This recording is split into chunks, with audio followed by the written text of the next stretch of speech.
It's not only the Easter bank holiday weekend in the UK, but it's also the 75th birthday of the World Health Organization. Now, whilst it's clear the World Health Organization has done some great work over its 75 years of existence, it's also evident that the World Health Organization has become increasingly corrupt and is suffering from a deep lack of transparency, a deep lack of democracy. And not only this, it's become under the mercy of its corporate partners, particularly Big Pharma and NGOs and philanthropy organizations like the Bill and Melinda Gates Foundation, who have become one of the top funders. Now, of course, this raises many questions about the future of the World Health Organization. But despite its recent past, we can also see that during the course of the pandemic, it promoted policies that have gone on to cause widespread collateral harms across the world. And now, despite these harms, without any inquest into the performance of the World Health Organization over the course of the last few years, it is now pursuing greater powers through the Pandemic Treaty and the International Health Regulations Amendments. So in today's episode, marking the 75th birthday of the WHO, I'm joined by James Roguski, who's an activist and natural health advocate, to explore the challenges that these new legal instruments pose to our health sovereignty, but also the risks that it poses to future pandemic outbreaks in terms of what we've witnessed over the last few years, and making those things not only precedents, but potentially legally or binding or mandated in the future. So sit back, watch this hour-long interview with James. You'll find it deeply insightful. And to celebrate the 75th birthday of the WHO, we've put together a very special campaign in conjunction with the World Council for Health, where we are calling to stop the amendments. So to participate in the UK government petition, we invite you to go to uk.stoptheamendments.com and sign the UK petition. It's currently sitting at around 6,000 signatures. We need it to reach at least 10,000 to be taken seriously, and 100,000 if we want to see a debate in Parliament. So please go to uk.stoptheamendments.com, add your signature, and together we can play a role in stopping these amendments. If you want to find out why these amendments are dangerous, then watch on as I speak with James Roguski. Who makes the rules? Who controls the global health governance? Well, at this moment in time, it's the World Health Organization. And despite a car crash of a response to the global pandemic, the World Health Organization is seeking to accumulate even more powers to direct and coordinate global health governance, with specific reference to the way that pandemics are prepared and responded to. Now, this is moving forward at pace without any form of independent inquiry into the World Health Organization's role within the COVID chapter and the response to COVID. Yet, this new set of international health regulations and pandemic treaty are steamrolling ahead. Now, we've recently covered this on the Elevate podcast, but we're here today with James Roguski, who's an author, researcher, and activist who's written quite literally countless articles on this particular issue, dissecting every single article within the international health regulations. So I thought there's no better person to bring to the show to dissect this even further. So James, welcome to the show. Great to have you with us. Oh, thank you very much for having me. A year ago, a little bit more than a year ago, I had several decades of work removed forcibly from the internet because I must have said something somebody didn't like. And I had a great reset of my own a little bit more than a year ago. And I stumbled into a document from the WHO. And so I just want to say to everybody listening, a year ago, I had no idea that any of this existed. Okay. And so hopefully all the research I've done over the last year can help shorten everybody else's learning curve. Hopefully I'll be able to summarize, a year's worth of effort in the WHO to an hour. So let's see if we can accomplish that so that everybody can get up to speed as soon as possible. Yeah, so I mentioned in the intro that we've got the international health regulations, which are, of course, in existence right now since 2005, but there's a series of proposed amendments. But then we've got the pandemic treaty as well. Could you tell us a little bit about how these two things intersect and which we really need to pay attention to? That's exactly the perfect place to start. If you could envision two parallel train tracks going off into the distance, two negotiations going, off into the future, almost everybody, and I mean just about everybody, has mixed the two together. And so when they speak about it, they don't compartmentalize the information. And then the fact checkers come out and they go, oh, that's fake news or that's misinformation. And technically they're correct. So what I want to make sure that we do with everybody, with you and me and everyone else, let's talk about one thing at a time, because otherwise people get it all mixed up together. Would you prefer to talk about the treaty? I would prefer to talk about the amendments first, because they're actually older and existing and all that sort of stuff. So if we start with that, you got to go back to the time of the Civil War in the United States, 1850s, okay? Certainly through the late 1800s. Originally, they were referred to as sanitary regulations. If you could imagine a time, merry old England or Paris, and if you had to relieve yourself, you had a chamber pot, and, when you got around to it, you threw it out into the street or the gutter or wherever, and there was, sewage running through the rivers. If you were downstream, good luck to you, okay? People just threw their problem in the river and down it went. Well, the sanitary regulations did a lot to reduce infectious disease. You could imagine, okay? And so around the time of World War II, when the WHO, after World War II, WHO was formed along with the UN, most of those diseases had significantly been reduced. And then they start jabbing people and give credit to the jabs. And that's why everybody's all confused, is they don't realize that history, okay? 1948, in the United States, I can speak very clearly for it, on June 14th, 1948, Harry Truman signed a joint resolution for Congress entering into this new World Health Organization. But when we signed in, we said, we're happy to join, but this is just going to be an advisory organization, and we're happy to help. But it literally says in the resolution, whatever it is you say, we don't have to do it if we don't want to. Okay. And so the WHO for decades has been an advisory organization. Fast forward in 1969, they changed the name of the sanitary regulations to the International Health Regulations. Okay. They made a few amendments in the 80s and so forth, but you get to 9/11 and the SARS outbreak.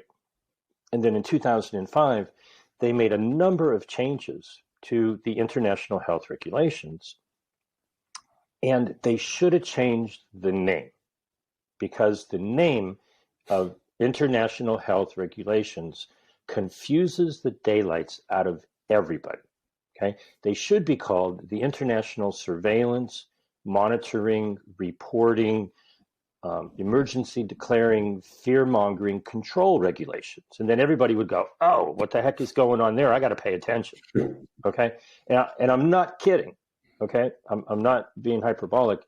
If you read it, Section 5 is all about surveillance and reporting, and it's not about health, people. And so what we're talking about, because people use the word health, right? People think, oh, we're going to be discussing some of the things, that people are legitimately concerned about. Are these things that they call tests really a fraudulent use of the RT-PCR technology? Is that really a test of whether or not you're diseased? Clearly not, okay? They're not talking about early treatment. They're not talking about this, that, or the other essential medications. They're not talking about nutrition or herbs or vitamins or any of that sort of thing. They're not talking about, wow, these injectable things that we said were going to make everything go back to normal, I don't think anything's gone back to normal. I think they've made things worse. And I don't think anybody in their right mind can argue that they did what they were promised. We were promised they were going to do. That they're not talking about, did masks have any benefit? Did lockdowns and quarantine and travel restrictions and everything else that was done to us? They're not doing what they need to do before any treaty negotiations or amendments are considered. They're not having unfortunately, this is an appropriate word, they're not conducting a post-mortem analysis about, well, why did people die over these last 3 years? What really happened? Was it too much SARS-CoV-2, or was it too much midazolam and too much, harmful ventilators and too much remdesivir and too much, psychological trauma? What actually really happened over these last 3, plus years? No. The WHO actually had or conducted what they called an informal focused consultation. And on September 21st of last year, they had all of their experts come together. And one of the questions that the WHO moderator asked the experts was, well, going forward, what criteria, what metrics would you use if we were, trying to determine whether or not any given nation was properly prepared? Because one of the core issues with the international health regulations, and this is their term, they insist that nations meet certain core capacities, okay, to be able to pay attention to what's going on in their country. And the only real requirement is to pay attention, to monitor, a whole lot of people are coming into the hospital and they have this unusual thing. Let's alert the WHO so the WHO can alert the world. Okay, I don't have any problem with that. That's legitimate. The requirement to alert the world that you've got a problem, that's just part of the, being a member of the international community. Well, these core capacities should have metrics by which you would determine, okay, great, you're doing all of the things that you need to do. You are as prepared as we need you to be. Well, the experts back in September 21st said, we don't know. The metrics that we were using in 2020 failed miserably. You would have thought that Northern Italy and Spain and Portugal and Germany and everything in Europe and the UK and the United States, you would have thought with all their high tech, and for the United States, the ability to print money, to do whatever they want, you would have thought that those nations would have done better. But if you look at the African nations, and if you go to the WHO website and you look at their data, which I think is fraudulent and flawed and it's a mess, but it's their data. It's the data that they are presenting to the world as, the end all be all factual data. North and South America actually have fewer people than Africa. Most people don't think, Africa's got a lot of people, right? 16 times as many people in North and South America, their deaths were attributed to COVID when compared to Africa. If you look at Europe, it's even higher. It could be up to 30 times per person, per capita. Africa did substantially better, like astonishingly better, not like, a couple of percent to make it statistically relevant. It's like statistically, unavoidably obvious that something different went on in Africa than in Europe and North and South America. And they just said, okay, we don't want to talk about that. We want more money to build out more pharmaceutical, hospital, emergency, industrial complex infrastructure in Africa. And so you sit back and you go, well, wait a minute. If you were taking the fork in the road that said, well, we want to, be concerned about health, you go, well, that's backwards. We should be going and talking to people like Dr. Shankara Chetty in South Africa, who had well over 10,000 patients and not a single one went to the hospital. Okay. We should be talking to other doctors who've had success and exporting their wisdom to the rest. Oh, no. Shut them down, keep them quiet, And you go, well, wait a minute. Oh, I get it. This isn't about health at all. This is about surveillance and monitoring and reporting and control and money, right? And so if you take that other fork and you go down the road of, I got to not think normal, I got to not think like a human being and be concerned about people's health. I got to think about people's wealth. Oh, all of a sudden everything makes sense now. Okay. What would you do if you had a whole, 1.2 billion people, okay, and fewer of them got access to your poison, few of them got access to your biological weapon jab? Would you say, oh, let's follow their advice and heal the rest of the world in the manner in which they were healed? Well, that's bad for business. So what happened last year, all of this, information goes back, to the beginning of 2020 and so forth. And then at the end of 2020, the rumblings started for a treaty. And so at the end of 2021, the WHO got together and had a special meeting. They normally only meet once a year, but only for the second time. They had a special meeting at the end of November, December 2021. And they decided, well, gosh darn it, we need a treaty. Okay. Well, it would be good to understand what the heck you did wrong so that you could have a treaty to fix it. But they skipped the post-mortem. They skipped the concept of, well, what did we do wrong? What did we do right? Let's interview all of the people who had success and try to learn from them. No, because you got to remember, it's not about health. That's what you would do if you were concerned about people's health. So fast forward to about a year ago, I discovered a document that was hidden very, very well. The Biden administration had submitted proposed amendments to the international health regulations. Now, this is at the same time that they're talking about a treaty and they're meeting about a treaty, but they had not yet put forth any document. There was no initial draft or rough draft. There were many, many, many proposals. So I had written on March 24th an enormous article about all of the proposals. And then 3 or 4 days later, I discovered this other proposal from the Biden administration to change this other document, the amendments to the international health regulations. And I'm like, what is this? And so I fell down the rabbit hole last year.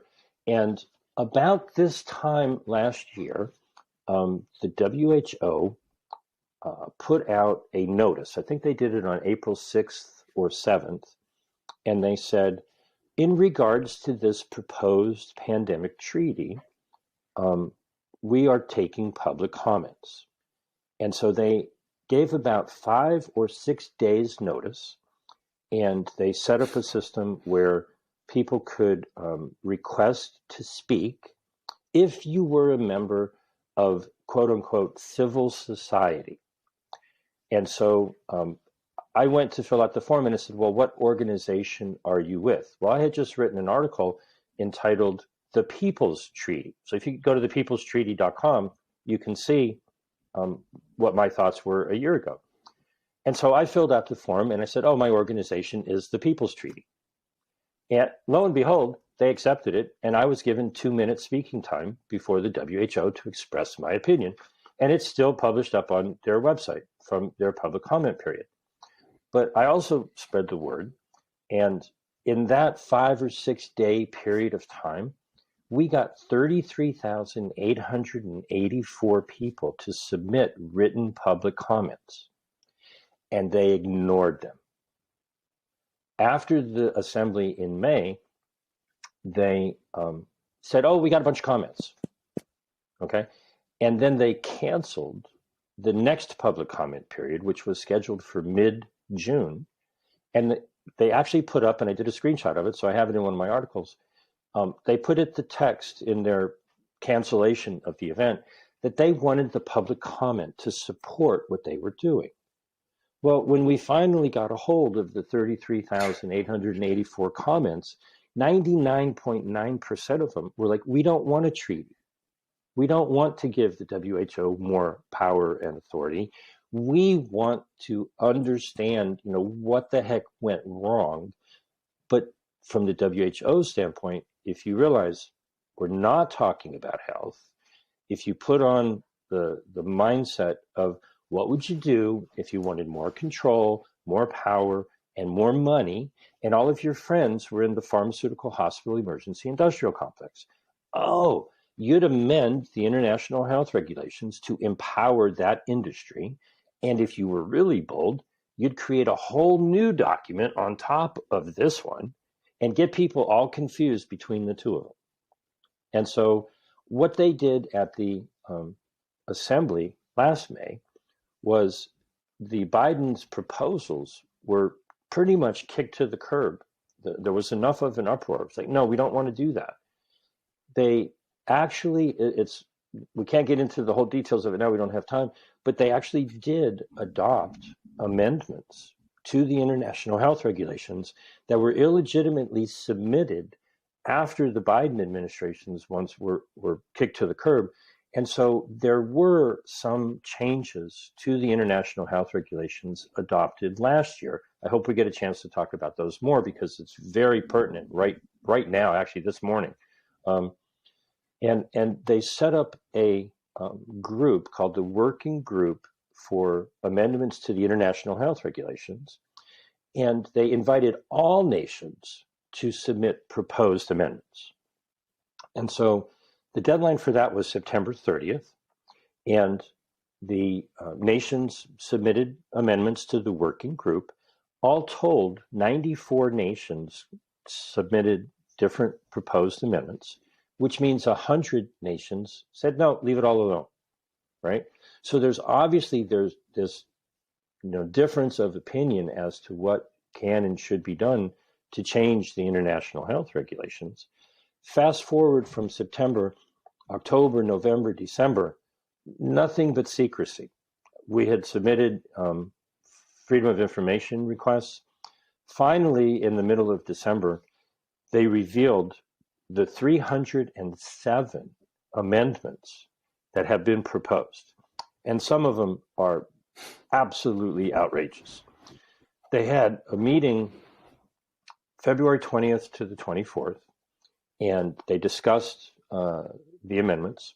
In that span of time, October, November, December, January, Tedros Ghebreyesus, the Director General, created, as is his right, a review committee to analyze and give a report on these 307 amendments. And so in mid-January, this review committee, which was a confidential review that was impaneled by Tedros and only reported to Tedros, they submitted their report to him in mid-January. At the beginning of February, he submitted it to the working group, so it became public. And then at the end of February, there was a presentation given that was videoed, and it was presented to the working group. And then they went into secret negotiations, and everything went quiet.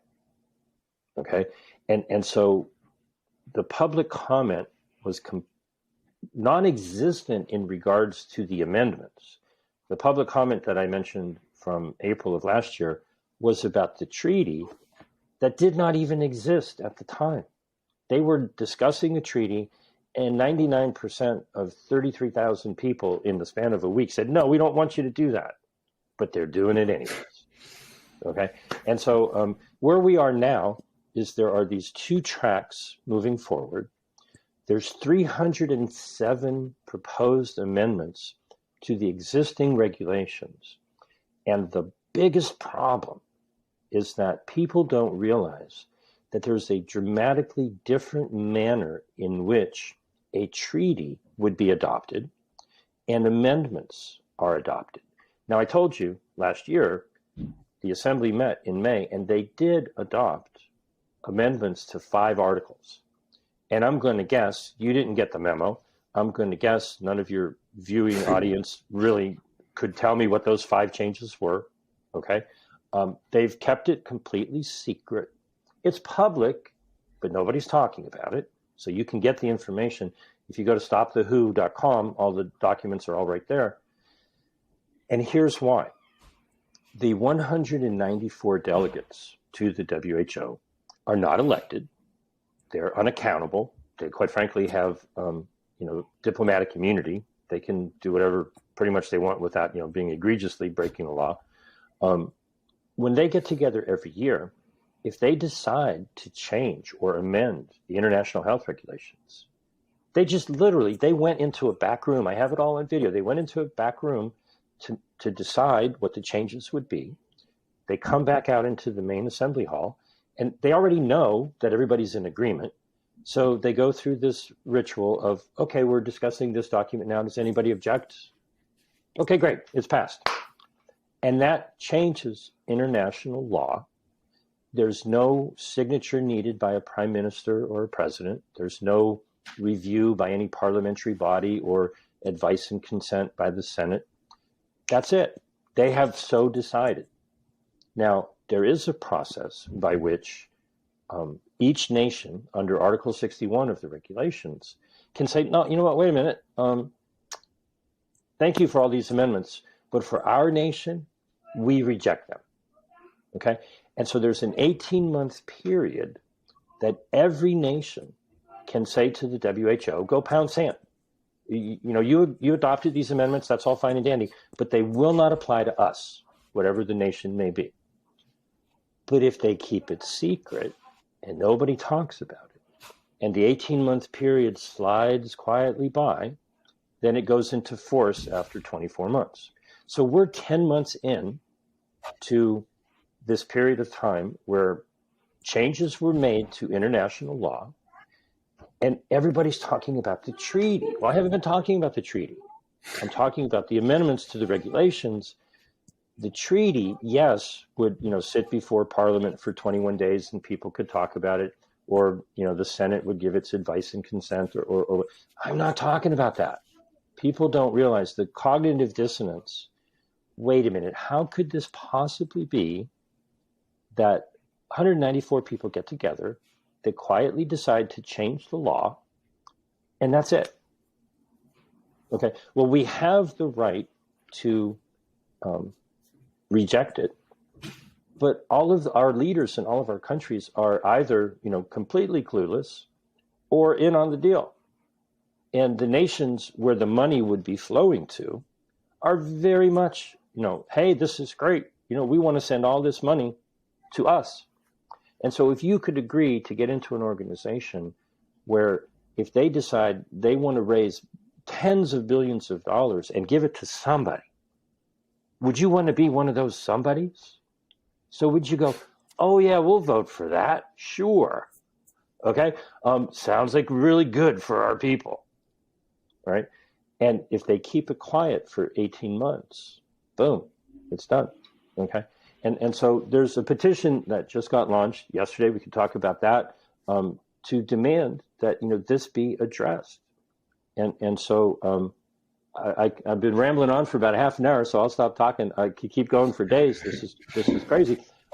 All I've been talking about though so far are the amendments to the international health regulations, because they're existing law, and the changes do not require a signature or any legislative body to approve of it.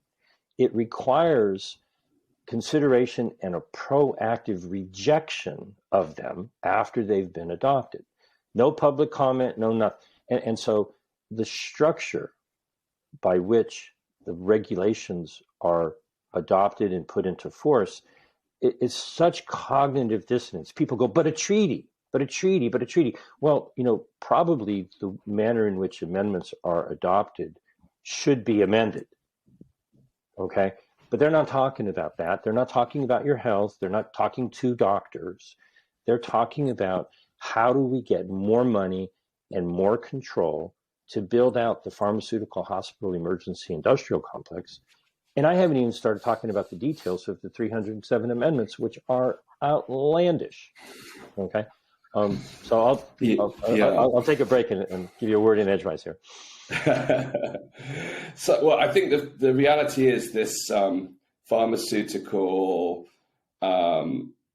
hospital, emergency, industrial, it's become so normalized that I get the sense that those within the organizations aren't even self-aware of it now. It's so deeply entrenched. It has been since, well, for decades, but particularly since the funding of the organization diverged from purely being at the member state level. But even prior to that, there were so many what in normal terms would be described as kind of crony contracts, and not limited to the pharmaceutical industry, but the food industry, the tobacco industry. Big industry have dominated over health, global health, for so long now that it's become second nature. But the tricky part here is with the particular amendments is they are complex in a way. You've broken them down on your site that kind of gives you an overview of what they all mean. But I get the sense even those responsible at the national level for assessing these documents, I've spoken to lawyers who look through these documents and they're scratching their heads at what the terms are actually getting at. Unless you actually have a background in public health and law at the same, or public health law, then actually understanding the ramifications of these terms and clauses is actually quite tricky. And my wider concern is, well, firstly, the people at the national level, do they have a deep understanding of the consequences of their decisions? Secondly, that they're part of the same machinery anyway, so the same incentive structure applies to them or likely does as much as it does to the organization. So the whole setup means that there is no direct line between or direct connection to the public who these instruments are supposed to be serving.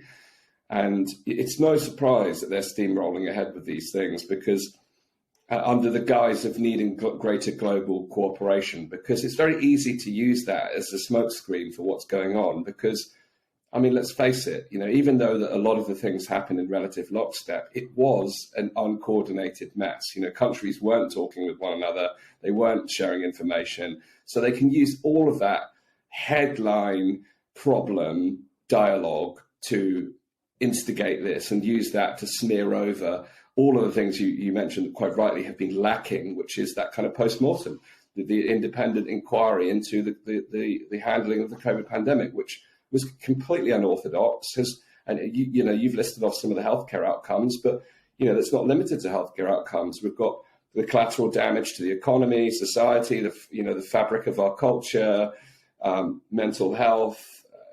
The list goes on. It's been so damaging.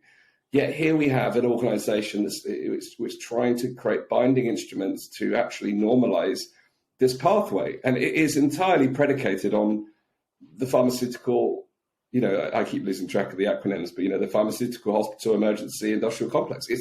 That's deeply woven at the fabric. Now, James, a lot of the questions I get are more of a technical nature around the legalities of this and to what degree it's binding. And I don't know if you can comment on this, but let's presuppose these amendments are by default confirmed and accepted on the basis that no rejection or objection was raised. Isn't it true that the nation states still need to ratify those amendments into their local set of health laws? Do they not need to create localized legislation in order for that to then be binding at a national level, or does this global architecture supersede that to a degree? Well, and I know that's kind of reflective of the old system as well as the new system, in terms of how it's proposed. And again, let me try to just make sure everybody is super clear. Okay, we haven't really been talking about the treaty. Okay, that's a totally different something. No, that's right. And everybody gets that in their head. Treaty, right? Okay. We're talking about amendments to the international health regulations, two of which there's actually, you have to break it apart. There are the amendments that were adopted last May. Okay. And so Yes. anytime an argument comes up about, well, what are the legalities of it? I forget exactly the terminology that you used. You have to realize they did this last year. They adopted amendments in front of everybody, and nobody knows that it happened. Okay, you got to just let that sink in. And so what I have found is the cognitive dissonance of reality compared to what people believe reality should be, right? It should be the case that we, the people, at the very least, through our representatives or through our delegates, have some input, right? So what's going on right now, and this is such a convoluted mess, right? In the UK last year, May 3rd, last year, a petition was started. Now, if you're aware, your viewers are aware, if you get 10,000 signatures in 6 months, the government has to respond. The UK government has to respond. If you get 100,000 signatures, Parliament has to hold a discussion. Okay? Well, from May 3rd to May 16th last year, 2 weeks, okay, there was over 100,000 signatures saying we want a discussion about the treaty. Now, here's where it gets interesting, right? They just scheduled the debate for April 17th. There were 100,000 signatures on May 16th last year. They waited 11 months to respond to the will of the people to talk about the treaty. Very responsive government, I would say. Okay, at least they're having a discussion. And so everybody should be aware that it's going to be a televised discussion, 4:30 p.m. in the UK, April 17th. The argument about that is wrong-headed. Okay, they're going to be talking about whether or not, the people should have a right to vote on such a treaty. They're most generally not going to be saying, why are you getting into an international agreement before you've done a post-mortem on what the heck just happened? Okay, and so, but that isn't really still even, what they should be talking about, because the treaty, still being negotiated. They're actually doing it right now in secret as we talk. Okay, this week, Monday, Tuesday, Wednesday, Thursday, they're having meetings of the Intergovernmental Negotiating Body, and they're meeting in secret. They had a little half-an-hour meeting on Monday, and there's no communication, there's no public input, there's no discussion in Parliament, and they're most likely not going to be talking about the details of the treaty. And so what I'm encouraging everyone to do is read the darn document, okay? It's a 32-page document. Now I'm shifting gears. I'm talking about the treaty. It's a 32-page document. It is unknown which nations recommended which parts of the treaty. It's all convoluted. At least with the amendments, we know which nation did what, okay, or proposed which. The treaty is a 32-page document, and I can warn you right out of the beginning that the first 12 pages is wonderful propaganda, just spectacularly well-crafted propaganda. You got to get started on page 13 to page 32 to get to the meat of it, okay? And I just published an article a couple days ago about, the facts about the treaty. And so they're not discussing why in the world are we having, a treaty when we don't even know what works? We don't know what, well, they're just saying, oh, if we had more power and more control and more money, we would do a better job. It's like, well, do you throw good money after bad? If you had started a startup company and put them in charge of this for 3 years, would you say, oh, let's grow them exponentially large because they did such a crappy job over the past 3 years? They just needed more money and more control and more power. Okay, it's absurd on its face. They had 33,000 comments a year ago saying no, and they just ignored them, right? In September, in regards to the treaty, they did a very sneaky little move. They said they were going to have another public comment period, But what they actually did with 2 days notice on September 9th last year, they said, okay, great, we're going to have a slightly different type of public comment. People can express their opinions via video. And so they set up a site, they gave 2 days notice, and from the 9th to the 16th of September, they said you can go to the WHO website, and if you hold up your ID card to the camera, your passport or your driver's license or your ID card, and identify yourself, then you can make a public comment. Well, most people are like, well, wait a minute, what the heck is that all about? I don't necessarily know that I want to be all public like that. And so I set up a system where people could do that without having to do that, and collected hundreds of videos. Now, hundreds of people around the world did submit videos to the WHO. I submitted one. I showed my card. I'm like, hey, I'm courageous enough to be public about it. But I understood that people would not want to do that. We got hundreds of people commented, and you can go to screwthewho.com and you can see what your fellow people around the world had to say about this proposed pandemic treaty. Okay. Now, what they essentially want to do is put the WHO in charge. Now, again, just to be clear, I'm talking about the treaty now.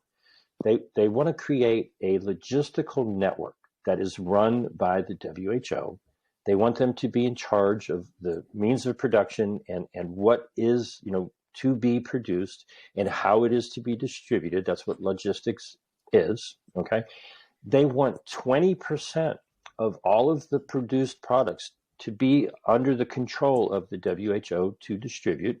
And they want governments to agree to spend 5% of all of the money that they spend on healthcare for pandemic preparedness, prevention, response, and recovery. But those words are not defined. Okay. And they also currently have in the treaty, it would be a requirement that nations have, and literally this is what it says in parentheses, XX%. They haven't decided on how much yet. In addition to the 5% on their internal budgets, they want a certain percent to be put into the international kitty, if you will, to be spent helping other nations build out their infrastructure. And they want essentially developed nations to build out infrastructure in developing nations. Well, okay, I get it, right? Poor people, rich people, they want this transfer of wealth. But wait a minute, the African nations who are generally, less wealthy, they did better. This is backwards. We should be investing in the African nations' solutions and exporting those solutions to the developed world that made such a mess of this. But, that's not how they view it, because what they want really is tens of billions of dollars to go through their fingers, to be, essentially given to the WHO to distribute the way they want it distributed, which is only going to lead to more death and destruction through pharmaceutical poisoning and jabbing. And the people clearly said, I've early research on this, Jane. So I've done some research on this kind of financing side, and it's estimated that the fund will amount to something like $30 billion per year, which is per year, which for context is 10 times larger than the entire WHO annual budget. Now, for further context, this, again, I agree with you on the loosely defined comments around pandemic preparedness and response. However, given that we are now in 2023, we've only had 3 viral outbreaks of pandemic proportion in the last 100 years. Now, of course, we don't include the Spanish flu in that because we're talking 100 years. That if you go back a little further, 4. But in the last 100 years, strictly speaking, we've had 3 viral outbreaks of pandemic proportion. But now this level of focus, this level of funding, this level of domineering over global health policy, it just doesn't add up. And this power. Actually, if I may push back on that statement, if you're Please, yeah. if you're mentally going down the path, the fork in the road, and you're going down the path of you want to help the world be healthier, then it doesn't add up.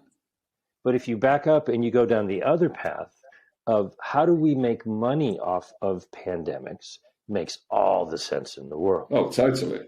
Makes perfect sense. Yeah, no surprises that Garvey, Seppi have all emerged during this time as, recipients of huge amounts of funding, all taking the pharmaceutical-led approach. The treaty itself is looking to make normalize drug development within 100 days. It's all drug centric, but it's not preventatives or treatments. It's largely vaccine dominant, of course. But as we've seen, if I may drugs just add a little, look in. If I may just add a little detail, one of the proposals in the treaty is that the approval of medications be sped up, as if speeding up, the approval of medications was not met with any problems over the past 3 years. We sped it up over the past 3 years. Look what happened. Well, let's speed it up more. Okay. The lack of logic, it confounds people, because most people, I think, are good and honest, and they want other people to be healthy. So if you're thinking, oh, I want people to be healthy, then you look at this and you go, this just doesn't make any sense. But if you were in a position to be able to change international law to redistribute wealth to your cronies and set up systems that you could take advantage of, from that point of view, this makes all the sense in the world. Yeah, absolutely. Now, James, one of the things we haven't touched upon yet, you've done a very good job of making the distinction between the treaty itself and the healthcare amendments and the process that this has followed, the track that this has followed to date.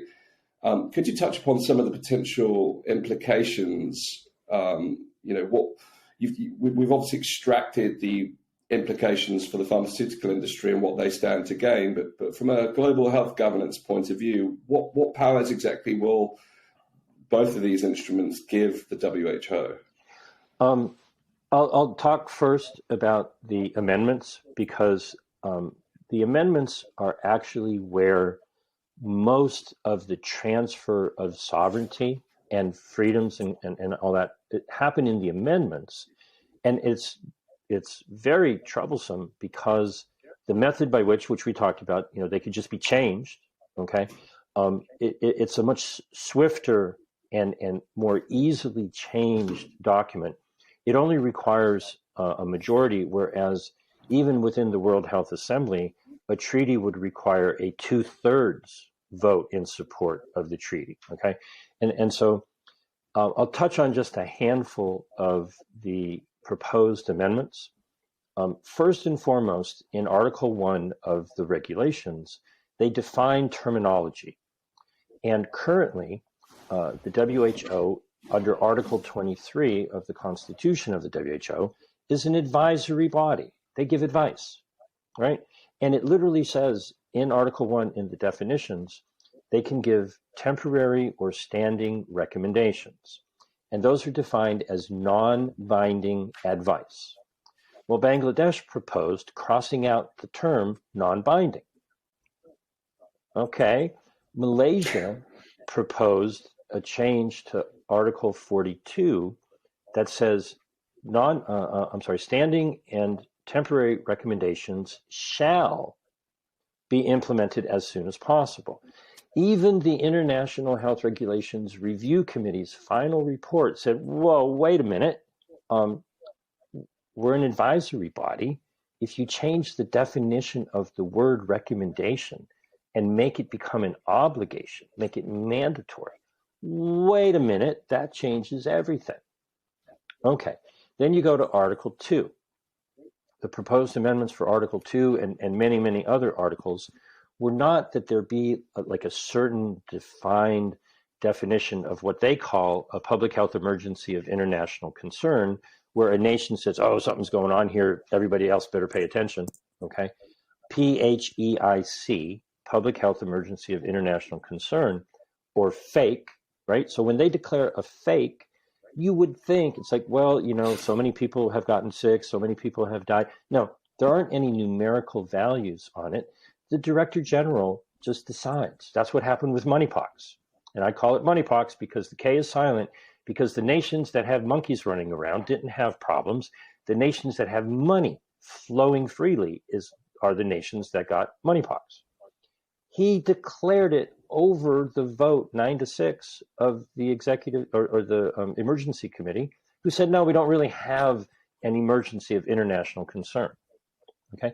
Well, they want to make it even easier so that a public health emergency of international concern under Article 2, the scope of the regulations, would include anything that would have the potential to be an emergency.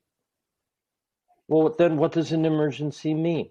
Well, what they really want is everything's a crisis now. They want a constant state of emergency. I wasn't alive during the Roman Empire, but that's where the word started. When there was an emergency, they would have a very respected person in society put into the position of being in charge of dealing with the emergency, and they would bark orders. They would say, you do this, and you do this, and you do this, and they would dictate orders. They were the dictator.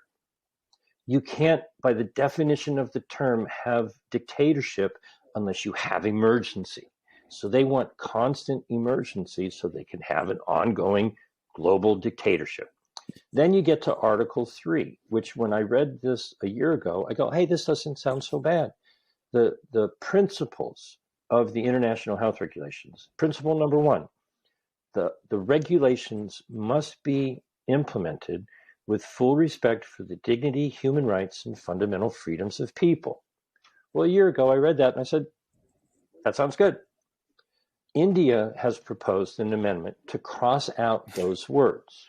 Literally. I mean, you can't make this up. When I first read it in December, my jaw was hanging open. I was like, I can't believe they actually said that. It's in writing. You can read the documents. They would cross out with full respect for dignity, human rights, and fundamental freedoms of people. And so you go, what in the world? Oh, you have to erase a certain part of your brain that has ethics and morals and concern and love for other people. And you realize, no, I think they're going down the fork in the road where they actually want to be the World Health Organization. Well, for the past 75 years, and happy birthday, WHO, on April 7th, it's their 75th birthday. So they were designed to be an advisory organization, the World Health Organization. I've been calling them for the last year the World Hypnosis Organization because they've been making recommendations and people have been, they have spoken, so we must do what they say. No, it's just advice. Okay. Well, they want to become the World Homicide Organization and build out the pharmaceutical industrial complex. You just got to back up. It's kind of like, if you were on a freeway or a highway and you take the exit ramp and you think you're going to where people want better health for everybody else, you got to back up and go and take the next exit, because the fork in the road where they're going is they don't really care about health. They want control, money, and in their own words, legally binding authority to change their advisory recommendations into obligatory mandates. That's what's going on, and it's primarily going on in the amendments to the international health regulations. And so I know we're getting a little close to the end, so I do want to just make sure I talk about something that just happened yesterday, okay? Tess Lawrie, who's associated with the World Council for Health, put in a UK petition, number 635904, to require the government to respond to what's going on with these amendments, okay? And not to mention the fact that they were adopted last year and they could be rejected. There's still until November to reject them, okay? So petition number 635904, you can get there by going to uk.stoptheamendments.com. So I encourage anybody who's in the UK, sign the petition, uk.stoptheamendments.com. But everybody in the world, go there and understand this is a worldwide, issue. You can't sign the petition if you're outside the UK, but you can learn about it and you can help spread the word. Okay. And so you could go to Stop the WHO to get all of the information. And, I make myself readily available. My phone number is on in the articles. And, I think that's how we met through, I think it was Signal. I encourage people to reach out through the various communication apps. I'm in California. This is a worldwide issue. On the treaty in the UK, there was a petition last year, like I mentioned, and 11 months later, they get around to having a debate. That's going to be happening April 17th at 4:30 in Parliament. Yeah, well, James, I think it's interesting you mentioned the WHO's birthday. At least by UK standards, it's already past the retirement age. And I think maybe it's time that we retire the WHO. I think the thing I find really interesting is, of course, many of these things would have probably just slipped under the net over the last decade, because the way that they are currently operating is unlikely anything new. Like they probably have always operated in this kind of fashion. The reality is, though, we've not had a single global event like this which causes the WHO to be put under the spotlight in the way that it has, at least by a small fraction of us who are paying attention. And as such, it's caused people like you and I and many others to say, well, hang on a minute, this is not how global health governance should be conducted. And to me, the treaty and the amendments are the tip of the iceberg, because even at the early stages of the pandemic response in 2020, I took the time to look into, because the WHO was making some crazy moves right from the outset. Right from the outset, there was just mad moves happening, and some of their press conferences made no sense.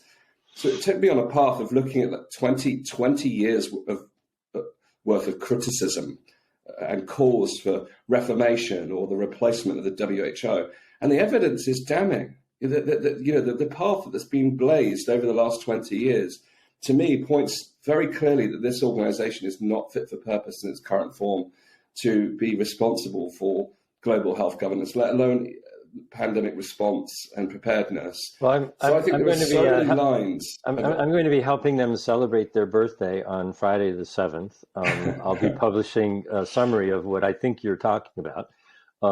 So look forward to that. People can go to exitthewho.com or exitthewho.org if you want to learn more about why we should get the heck out of there. Things change, and organizations are easily corrupted. And when you look at the combination of industry working hand in hand with government, Benito Mussolini defined that as fascism, corporatism under, working hand in hand with government. We see that with social media and all that sort of thing.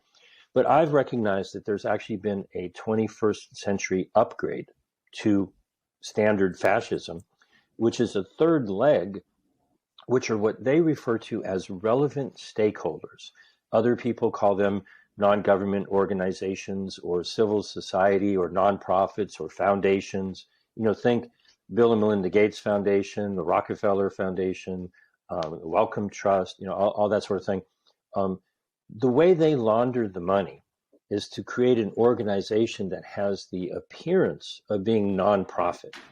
And the money goes in, but the money has strings. And the money ends up not making people healthier demonstrably, but making a lot of people wealthier. And I'll give you one more example. I know we're probably getting close to being out of time. A year ago, half a year ago in September, the United States launched what is now known as the World Bank Pandemic Fund, right? The United States is only obligated to give the WHO $100 million per year, 109. But the US promised $1 billion into a totally different pandemic resilience fund, okay? And so billions of dollars are going into this fund separate from the WHO. And the Indonesian health minister at the B20 last year in November told the audience, which was a bunch of business people, we've got this multi-billion-dollar fund for, building resilience, whatever the heck that means. Okay.